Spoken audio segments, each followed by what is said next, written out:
So we're live. Excellent. Okay, so let's just start real simple. Your name and just a little bit about yourself. I'm William Cobb. I am the founder and ferocious frontman for Redeemed, whose mission is to eliminate systemic employment discrimination practices aimed at people living with arrests and convictions. So explain to me, how do you do this? A little bit about what your your direct approach is to doing what you just said. So Redeemed will fulfill its mission through three tiers: education, advocacy, and activism. In the first tier with education, we want to educate the population as to what their rights are in terms of fair hiring consideration, and then service providers, because obviously they touch a significant portion of the population, and then also employers, because employers are key to making sure that we are gainfully employed. And so by educating those three populations, it'll do a great deal in helping us move our mission forward. So, if you had to try to sum up to someone, including myself, because we just met, you don't know me too well. If you had to say, what is it that motivates you? What drives you when you wake up in the morning to do what you do? Um, in all honesty, it's just to improve the quality of life for everyone, including myself. I think it So I'm really. going to pause for 1 sec. So when you do respond, and I should have told you this before, repeat the question Yeah, because I forgot. no one's going That's to know right. what they're not going to hear me. That's right. So again, yeah. So when you wake up in the morning, what is it that motivates you, gets you, ready to do the work that you do? The thing that drives me to do the work that I do on a daily basis is my desire to improve the quality of life for myself, for my family, and for my community. So because of what it is that we do, everybody's lives are improved and enhanced. So you've been doing this training these last couple of days, and you did one before, I believe, right? Yes. Okay. So these are the Leading with Conviction training. Can you just explain to me, or not to me because I know, but to someone out there who has no clue what's been going on, what are you guys doing in this training? Um, Justleadership USA's Leading with Conviction training is helping people who are already leaders to come together and to be educated and schooled how to be even more effective in our own individual endeavors, but also contribute to Justleadership USA's overall mission of decarcerating America in half by the year 2030. So over the last couple of months, we've come together as a group in person, and then we're also doing training virtually online. And all of these trainings are giving us tools that we can use immediately, and then also foundations for us to be able to build upon in the future. So it's making our leadership more effective. It's making us, it's improving upon qualities that already exist, but while also recognizing that we are already leaders in our own right. And I've seen you guys have been, obviously everyone's from a different part of the country. You're Philadelphia, we Yes. got Los Angeles, or California, let's just say, and we got obviously New York and DC, all over, right? So you mentioned that you do virtual training, but you said something key here, which is together. We're Yes. doing this together in person is what you said. So talk to me a little bit about, has there been any collaboration? Has there been any networking that's been going on at these trainings? Um, so thus far, networking has been an incredible, unanticipated benefit for myself and for other cohort members.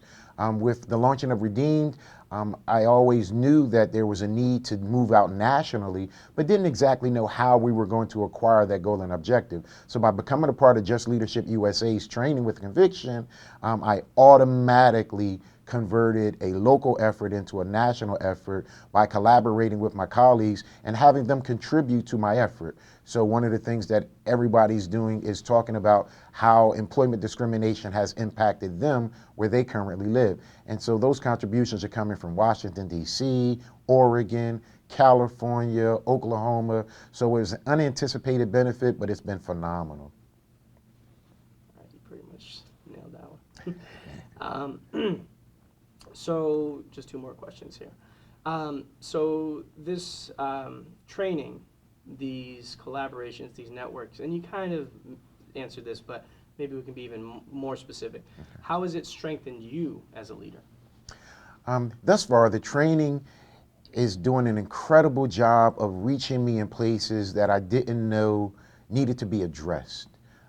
First of all, my desire to lead is being increased exponentially because one of the first training sessions is that David requires us to be accountable as a leader.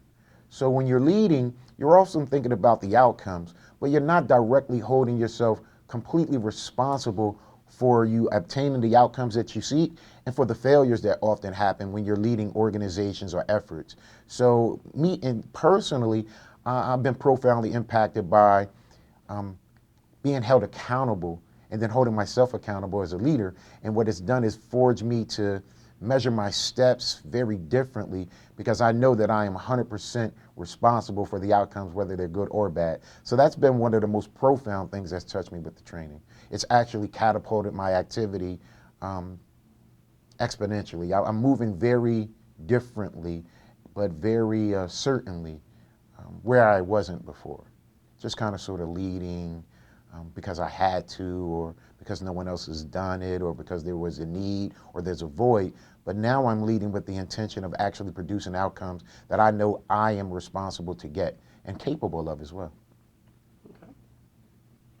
Um, Now, if you had to choose, um, you guys did a bunch of exercises, right? The last training you were here, the virtual ones, you obviously did stuff yesterday, and then you've been doing some today, and you're going to do more. But if you had to choose one particular exercise that's really made an impact, or maybe just brought some awareness to you, or whatever, was a revelation moment, what would that exercise have been, and why? The exercise that's had the greatest impact upon me thus far, I would think, was the values, problems, solutions, and actions. Framing messaging, because as a leader, you're always communicating to different populations, and you want to make sure that your messages are effective and that they're making the impacts that you want so that you can get your desired outcomes. So for me, that training has been my favorite thus far, and it's something that I'm going to benefit from for many, many years to come, and also be able to easily train others and have them be able to measure the outcomes because of that particular training.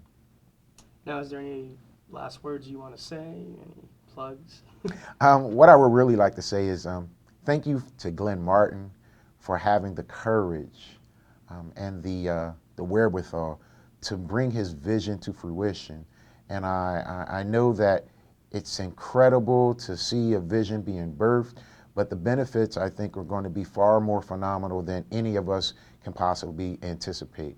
So because we are all become a part of Just Leadership USA's overall mission, um, I think that the world is going to be a very different place to live in, and that means improvement.